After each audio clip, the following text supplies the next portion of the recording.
আমরা এখন আছি টোকিওর মরিশিতা একটা এরিয়ায়।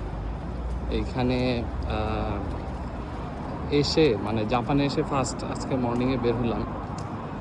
সবচেয়ে অবাক করা বিষয় হচ্ছে এই পুরো এরিয়া, পুরো টোকিও এত নীরব, এত সাইলেন্ট।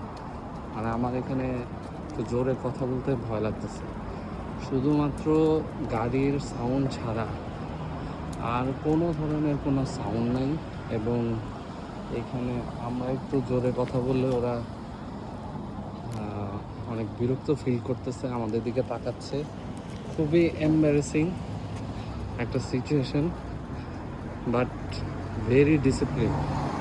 মানে এত কোয়াইট, মানুষ খুব বেশি কথা বলতে পছন্দ করে না, কথা বলে বাট খুব লাউড কথা বলতে পছন্দ করে না। This is my first experience in Japan, যে এইরকম একটা কিছু দেখবো এক্সপেক্ট করি না।